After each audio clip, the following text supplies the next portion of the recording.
I'm Marshall Kozlov, and this is Arsenal of Democracy. Never before has our American civilization been in such danger as now. Danger against which we must prepare. But we well know that we cannot escape danger by crawling into bed and pulling the covers over our heads. We must be the great arsenal of democracy. My guest today is Hudson Institute Senior Fellow, Dr. Nadia Schadlow. We discuss her contention that the United States is at risk of strategic paralysis, and then we get into her expertise at the intersection of national security, supply chains, and critical technologies. Our weapon systems are dependent right now on externally produced components, so that creates a national security weakness. The free market is not naturally going to rectify that. So that's how, we started to look at this problem. It would be great if businesses would say, we're going to put national security first and foremost, but most of them don't. Our system is not driven that way. They have to respond to shareholders. They have to respond to short-term earnings calls, which leads to a disconnect between our national security imperatives and, in some cases, economic profits or economic efficiencies. I hope you all enjoy this conversation. Dr. Nadia Schadlow, welcome to the Arsenal of Democracy. Thank you, Marshall. Pleasure to be here. But I want to start with a diagnosis you offered recently in The Atlantic. You said that the United States is at risk of paralysis. What do you mean by paralysis when it comes to the space you work in? What I tried to do in that piece was to make a very simple point, which was that we don't consider time as an input into strategy. And so what I meant by that is that we don't account for how long things take. And things have taken a lot longer to accomplish things and reach objectives for many, many years now. And so what I meant by strategic paralysis was that we risk being unable to accomplish our strategic objectives because we can't move fast enough. We're not moving fast enough, and we're not actually even accounting for that. So I tried to argue that with data today, of which there's a lot, we have the data and probably the capabilities to start to ask policymakers, how long is something going to take? And if we know it's going to take 2 years, 5 years, 7 years, 10 years, then we know we probably have a problem if these are near-term pressing threats. Because we're operationally paralyzed, because we can't get things done at that operational level of going from here to there, we risk strategic paralysis. Yeah, and I think a helpful way of contextualizing what you're describing, a world where time is not only factored in, but handled properly, would be the 1950s. Take us back to the strategic picture and challenges of the 50s and how, at a national security level, we were able to accomplish goals in a timely manner by industry category, whichever you think is most relevant. Yeah, I think the conditions then were very different than today. There was much less bureaucracy. One of my favorite anecdotes in that article I came across when I was reading about the Manhattan Project, and General Graves, who ran that project, was supposedly known as, quote, the biggest SOB around, who made decisions within a 24-hour time frame. Now, anyone who's been in government today knows that that's virtually unheard of, right? So the conditions and the expectations, I think, were very different. Leaders had the ability to hire people quickly, who they wanted, when they wanted. There was less need for crazy levels of coordination. There was this famous, fast forward to today, there was a famous chart many years ago that made the front pages of the New York Times. And it was this incredibly complicated PowerPoint chart of all the relationships in Afghanistan. I don't know if you remember. Do you remember that, Marshall? I don't. It might have been General McChrystal who said, once we understand that PowerPoint slide, we will have won the war. I wish I had a picture of it, but to make the point of the incredible layers of complexity that we have today, many of which we've put upon ourselves. So in the 50s, during the Cold War period, there was less bureaucracy, much less bureaucracy. And that's a big factor. There was a different regulatory environment. Capitol Hill functioned in a different way. Congress functioned in a much more collaborative way. So when people argue today that we need a moonshot or a Manhattan Project or a Solarium project, these are historical analogies to when we accomplished things pretty well in the past. I kind of gently push back and argue that the conditions have changed today. So let's focus on recreating some of those conditions so we can move faster and more effectively. Yeah, that's fascinating. I want to go into a specific example you offer up of the 50s because I think it really frames the issue properly. You give the example of how in the 1950s, the newly independent Air Force was able to turn around the Century series of fighters. So we're talking, the F-102, the F-100, the F-104, F-105, five fighters, different roles in a 5-year period, in contrast to the long developmental cycle of the F-35, putting those up and compare and contrast. I guess the question I'd ask for you, though, is that at a basic technological level, the F-35 is 100 times more complicated. It kind of fills all of the roles of all of the 5 Century series fighters, and by the nature of it. So is the fact that it takes so long to accomplish our moonshot goals today, aka create a modern fighter, the fact that things are just much more complicated now, separate from the bureaucratic question? Because I think if the Pentagon was faced with the task of produce 5 60s, 70s era fighters in 5 years, I think they'd be much more effective at approaching that rather than accomplishing the task of a 5th generation fighter that meets the challenge of Chinese or Russian fighter development. So I'm curious how you'd think about that. Yeah.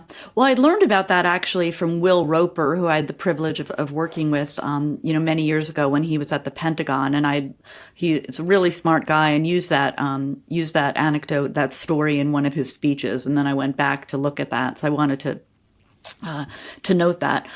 Yes, there's complexity, but I do blame much more the regulatory bureaucratic acquisition process, because on the other hand, today we're working with software that moves, incredibly fast, right? It's software is eating the world, all of that. So the software, all of the components are moved very quickly. Updates are made very quickly.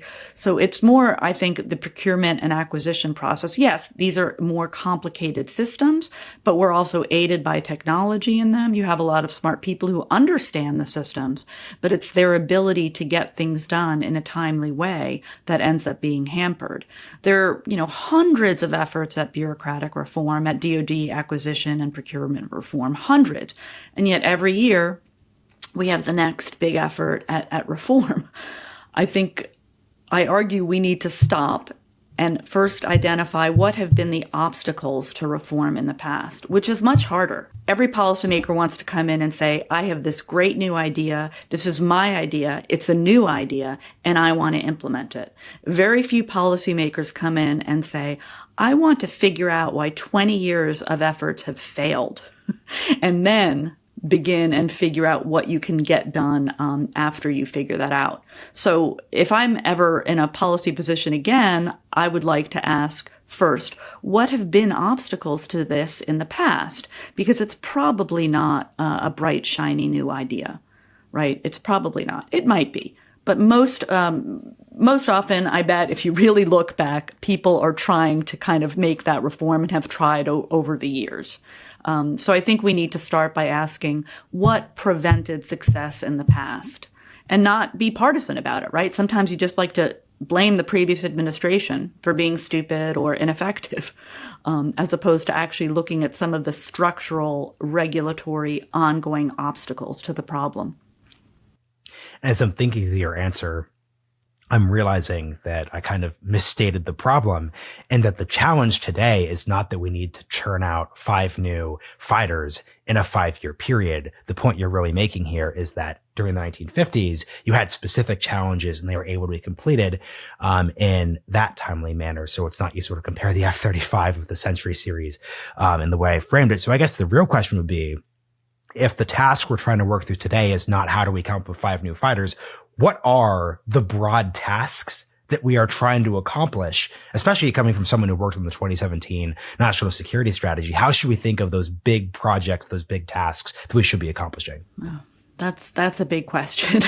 What I'll do is I'll highlight some of the tasks that we've been trying to get better at for many, many years and really haven't had much success. So one of these that kind of is a cross-cutting challenge is the problem of STEM, right? The problem of finding enough numbers of people who have the technical background to work in these cutting-edge areas on the technology side.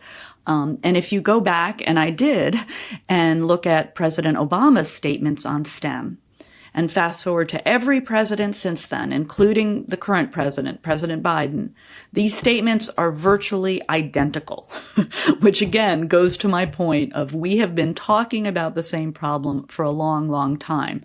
What we haven't been doing is identifying what works, and there are programs that do work, and then expanding them at scale, right? So that's just one example. And STEM matters because we need people to work in all of these areas that we find ourselves now in this technological competition with China and with other countries. So the tech competition is real and is something that we've been trying to work on as a nation. The 2017 strategy really articulated it. I'm biased, but it did articulate it well, I think.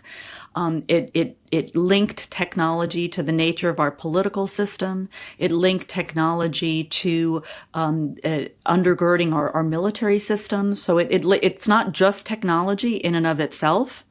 It's that technology has a direct impact on the nature of our societies, the quality of our military, and obviously is a driver of economic prosperity. So that's why technology is important. Yet we're continually having trouble in integrating technologies into our government, for instance, right? DoD still struggles with our weapon systems might be great, and they are, but look at how the department itself is run, right? Look at anyone trying to do business with DoD and the aggravation and the incredible frustration. And that's just one department, right? Look at across our government. So we're really struggling in those areas. The problem politically that we're having about how to manage sort of an industrial policy, how to integrate government more effectively into being a problem solver for some of these challenges, and we can talk about that. Energy is a big problem, an issue in understanding how to advance, our energy independence, how to look at possible new forms of energy. Fusion is out there. We have big challenges ahead of us. I think the last question I'll ask in this topic area is just what you're writing, what you're articulating here just makes sense on a very basic level in the sense that, okay, if you have this big goal, the key thing you'd want to then have is when are you going to accomplish that goal? What are the intermediate steps? It seems very obvious when you state it out loud. So at an implementation and policy level, what's going wrong here? This is so straightforward when we articulate this. I'm like, hey, I can't just say, I'm presidential candidate Marshall Kozloff. Our goal is to go to the moon and then applaud myself. There has to be a timeline. There has to be a weighing and balancing of accomplishing that. So in the actual policy process, what's going wrong specifically? I think there are too many, I think we're overemphasizing whole of government, which is probably, for those listening, it's almost sacrilege to say. I think we overemphasize these concepts in which the more the merrier. I think we actually need to move to a situation in which one agency, one individual, one organization has the lead and has to drive change with other entities and organizations contributing, but not necessarily equal, right? You have a unity of command model, and that tends to often get things done more effectively in a more reasonable time frame. Now, I know I'll get a lot of pushback on that, but I do think if you look at programs that have been more effective, in the past, PEPFAR, which was considered to be a very successful program, that President Bush implemented to combat AIDS, right, to reduce AIDS, to work on the AIDS problem around the world. It was considered very successful, and it was essentially led by the State Department with other agencies contributing. I think today we've we just continue to move toward more complexity as to more simplification. We need more simplification. We need to match authorities with money and responsibility. Congress needs to be more flexible, right? One of the problems recently we've seen in the war right now and supplying Ukraine with weapons is providing enough orders for munitions to manufacturers. They like to see 2-year orders, let's say 2-year timeframes, multi-year procurements. It's pretty sensible if you look at it. As a business person, it's pretty sensible. But Congress, is really inflexible on some of these issues. So Congress is a big problem too, but Congress certainly needs to work with the executive branch too. They need to work in concert to identify problems that need to be solved. I think also, though, we have sometimes the wrong or outdated or an architecture that just needs to be rethought, right? So if you look at the way China does development around the world, it really leads with infrastructure, right? It leads thinking about economic development and infrastructure. Now, I know there are problems, right? I know the nature of Belt Road and all of those problems. But what can we learn from that, right? We tend not to do that, right? We tend to lead with, ensuring that labor laws are being followed. That's fine. We tend to lead with a values-based approach, and that's fine. We want to advance our values. We want to work with other countries to advance values that are good for successful societies. But we also need to acknowledge that people also need, a bridge to get to work. They need the energy to supply the power to their factory.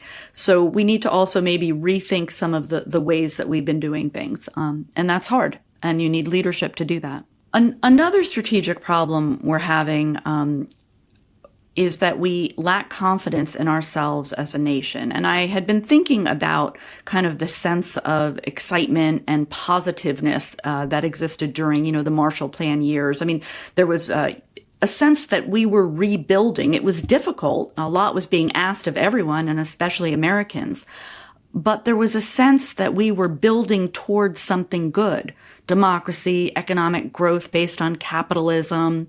There was a sense of confidence that what we were building toward was a good thing. And I think sometimes today, we suffer from that lack of confidence, which makes it harder to build the consensus and the coalitions to approach problems with that sense of energy. The follow-up and kind of gets at where this debate gets nitty-gritty is the confidence of post-war America was not just a thing that someone had conveyed to everyone. You're coming out of a world where the United States, at a manufacturing level, at a leadership level, successfully led the efforts to defeat the Axis powers. You had the fact that much of the world had deindustrialized in that same conflict. So the American economy was at an unprecedented state. There were these very straightforward challenges in the early Cold War period, including the Marshall Plan to the moonshot Ojo and Mulani were describing. How does an America in 2023 get the same feeling of confidence without the same underlying basis or foundation of recent success? We need vibrant and positive political leadership. We need to point to successes, of which there are many. There are successes out there. There are communities that successfully overcome poverty and challenges and economic blight. There are schools in the country that work. There are, factories being built quickly. There are training programs that are working that companies are using to attract workers and train them and have them work and give them living wages. So there are successful stories all around the country. They tend not to be emphasized at scale, and I think that's something we need to do. I think at the state level, we need to look at the local level, the state level, and highlight the good examples. And then you need political leaders and the public in other parts of the country demanding the same things, saying, well, that school district really seems to work. What did it do right? And what can we adopt, right? But I think there's a tendency in the media often to just focus on what's wrong, right? On the bad, on what's wrong, on the crime, on the sort of terrible stories that unfold. So that's not a new observation or necessarily original, but I do think it's the right way to go. To your point then of looking at success stories or possible solutions, I'd love for you to just discuss something you've also written about, which are these munitions campuses. So this is like a new DoD approach to approaching a lot of the munitions challenges that have come out of the war in Ukraine. I'd love for you to just give some examples, because I bet most of the listenership has not heard of this.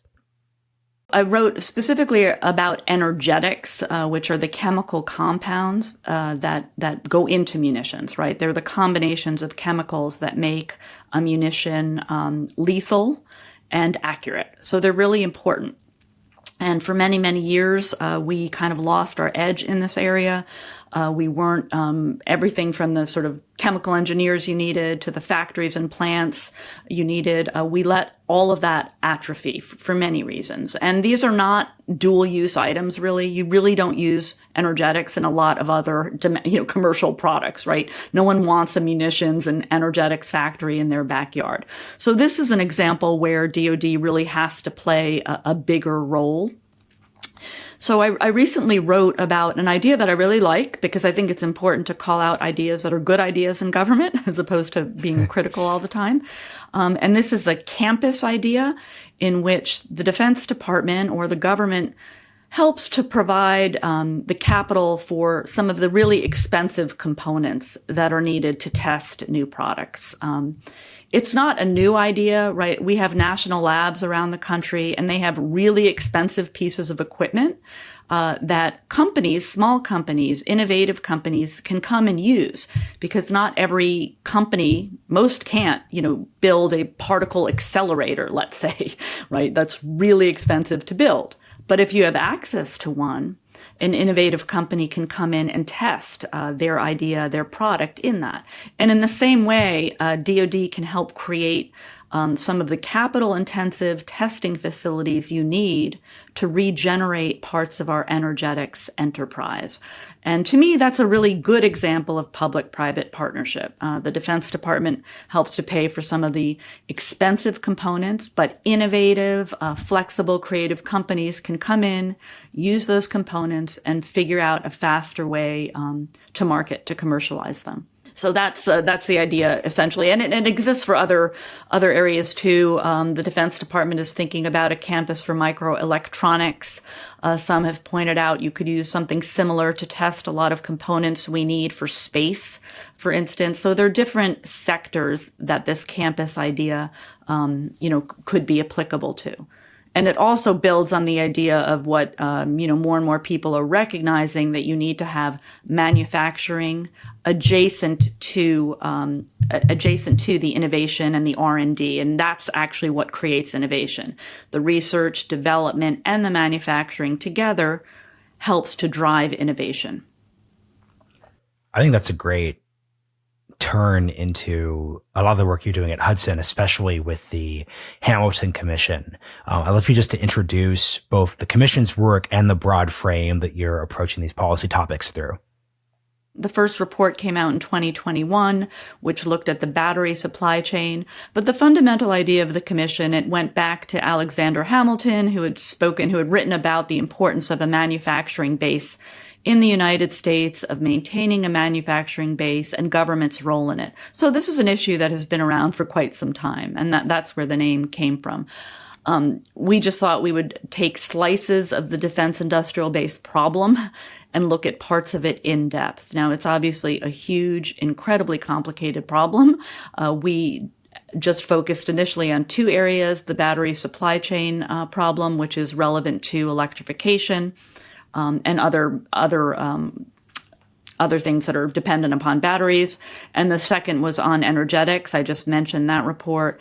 And the third, my co-lead on the commission, Arthur Herman, is now leading a study that will look at some of the workforce issues related to the space sector. And something I'm fascinated by is the debate around industrial policy. And I think the fact that you're focused on these critical sectors and focused on the defense industrial base helps you kind of navigate some of the difficulties. So the first episode of Arsenal of Democracy was with Hudson's and the Wall Street Journal's Walter Russell Mead. And during the conversation, Walter specifically kind of poo-pooed industrial policy, except in national security related sectors. I think where this gets difficult, I love your perspective on it, is that it's pretty straightforward to articulate a national security tie and a critical resources tie to basically any imaginable sector that we're actually discussing in this first place here. So how would you think through the dynamics of the industrial policy debate, not in the 1990s or 2000s sense, but in the 2020s great power competition sense? Yeah, it's a really tough problem, especially given how critical I was about bureaucracy, the regulatory environment, and essentially the ability of government to actually get things done in reasonable amounts of time. So given that...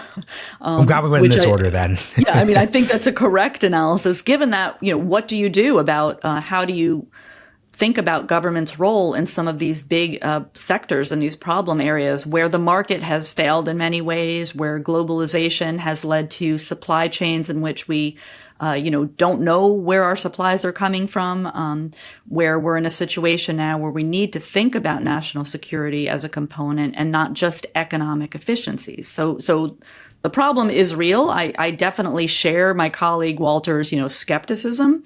And right now in conservative circles, Republican circles, there's like a big debate out there on what industrial policy should look like. I like to think of it as what is the role of government in ensuring America's national security and economic competitiveness? Now that's a mouthful, so we're just going to reduce that to industrial policy. But I think it's ripe for a better word. One thing we can do is sort of reduce to the local level as much as possible. So I think effective change will not happen at the federal level. The legislation might be there, the money might be there, some of it might be there, but the actual nuts and bolts of getting things done will happen at the state and local level. So that's something that I can be more comfortable with and maybe more optimistic about. So if you look at states like Arizona, New Mexico, Texas, states that are actively building campus-like ecosystems where universities and new manufacturing facilities are,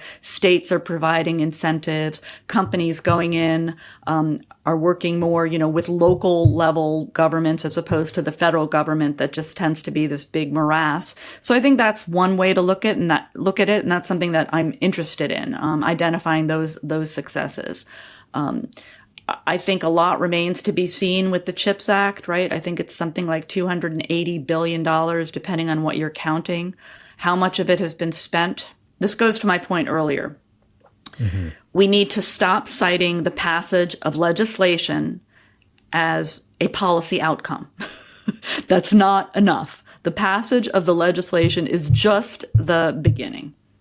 Now we need journalists to actually look at how much money has been spent, how much money is likely to be spent over the next year, 2 years, 3 years, 5 years, the level of bureaucracy surrounding these new programs.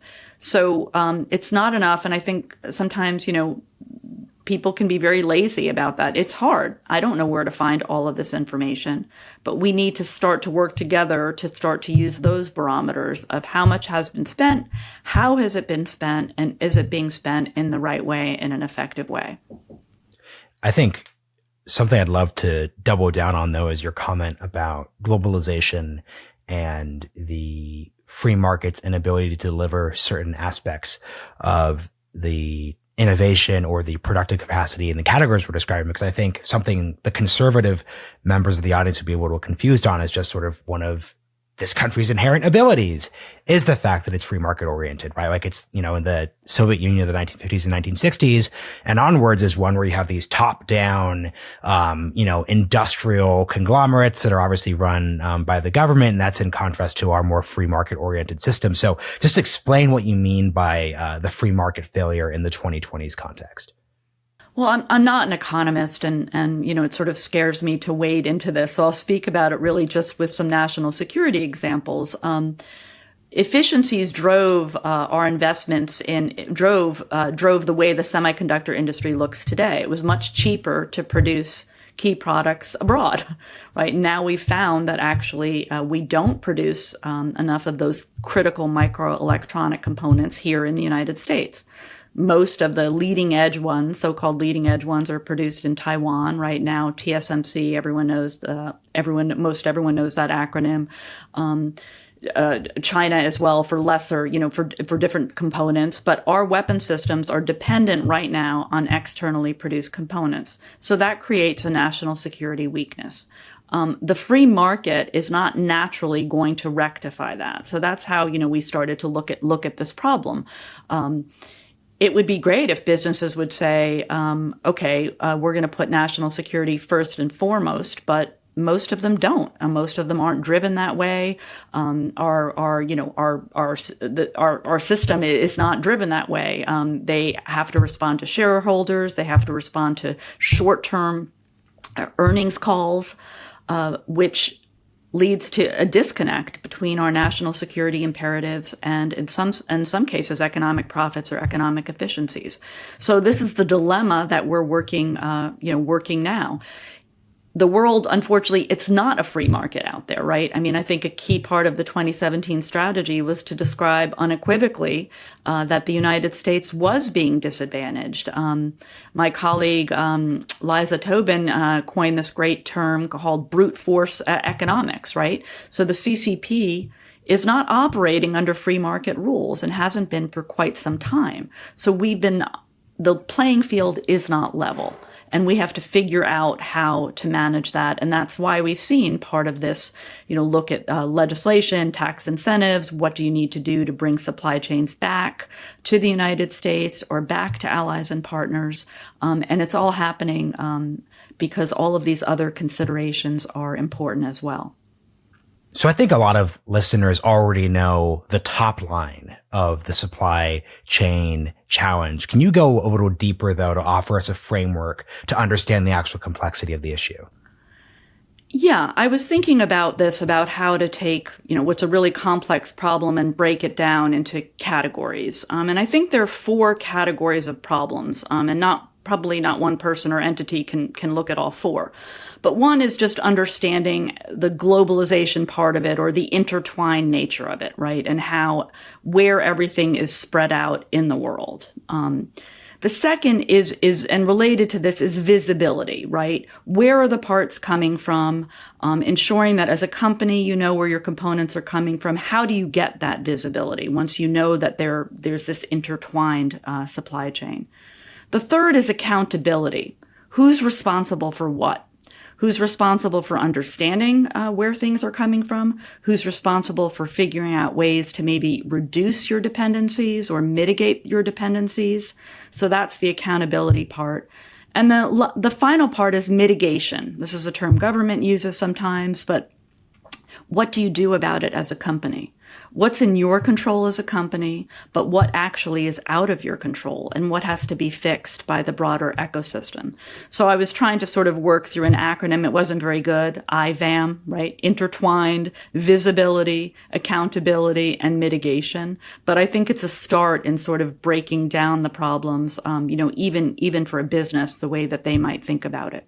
I just want to put what an addendum to what you said, because I think that was the perfect articulation at the start of the challenge you're putting forth here, which is it's not helpful to just purely think of this as a whole of government challenge. You're saying specifically that no one entity or no one big entire, U.S. federal government could approach all 4 of those different categories. So as you're thinking through these things, as we're getting into the timeline discussion, bracketing it by sector or entity would be incredibly important. Is that a fair way of putting it?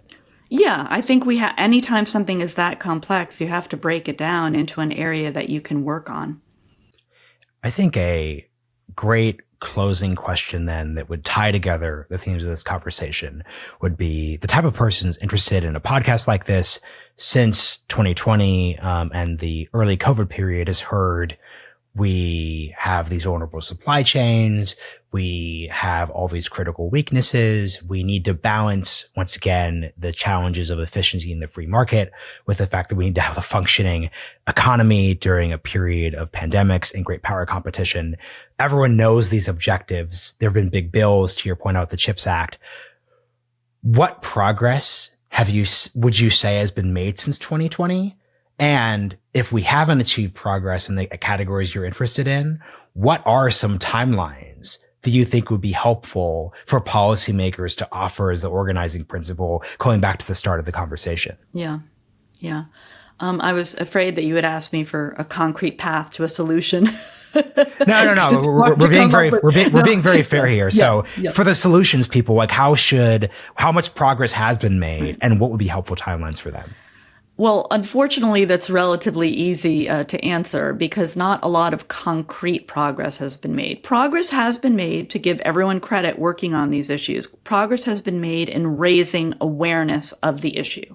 And that's important. That's always a first step in having companies,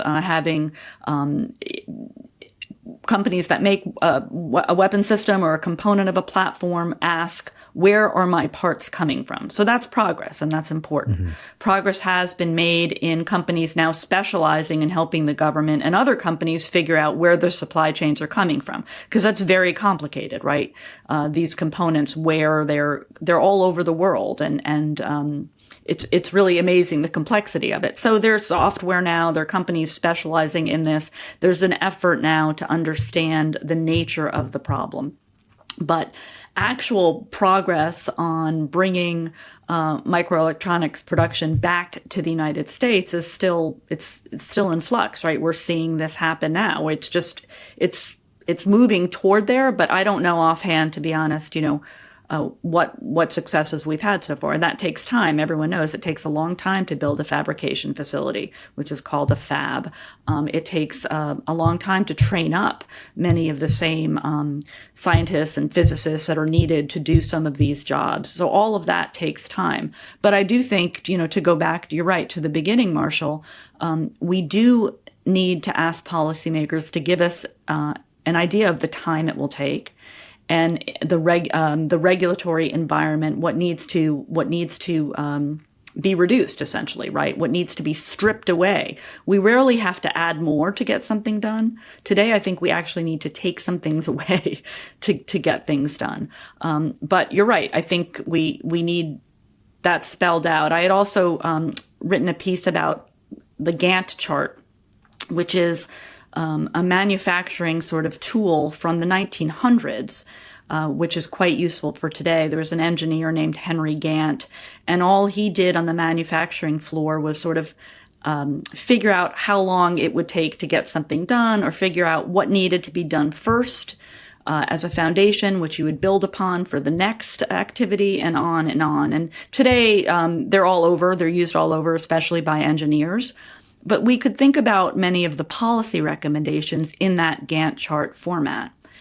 What foundations do we need now in order to get to where we want to be, and how long will it take? I just want people to sort of start to ask, how and how long.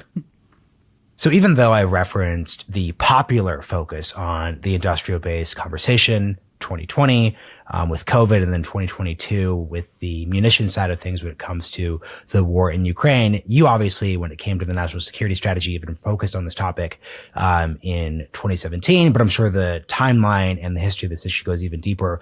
Would love for you just to recount some of the ways that we've been approaching this topic in the past. Yeah, well, I unfortunately, we actually have been working on this topic for a long time. And I found this pretty surprising when I went back a little bit to look at how often the Defense Department had tried to understand better its vulnerabilities in many of these defense industrial base areas. And it turns out that at least since the late 1990s, Congress has been concerned about this issue and has asked the Department of Defense to identify all of its vulnerabilities. And there are these reports that are required in the National Defense Authorization Act, known as the NDAA. And if you look at the reports over time, you see how many of the same points are made over time. And, fast forward to one of the more recent, really important reports that Ellen Lord led at the Defense Department in 2018.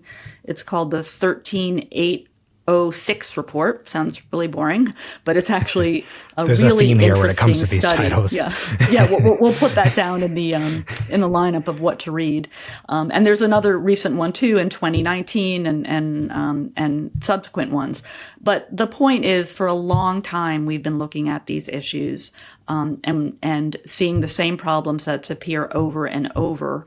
And I think sometimes there's more time spent on the report writing and a documentation of the problems than, to go back to our earlier point, identifying what obstacles have been to solving those problems and how we need to make progress on those.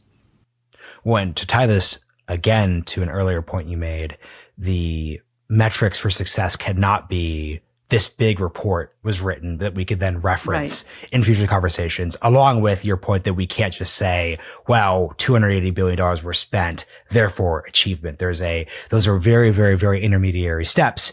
And it seems that if we're looking at this from an analytical perspective, because this is a deeply analytical space, our problem is not our inability to pass spending packages, and our problem is not our inability to write reports. It's the ability to have an implementable timeline that sorts through previous work and the actual specific challenges and things that need to be taken away, rather than those things that need to be added to the way you described that earlier.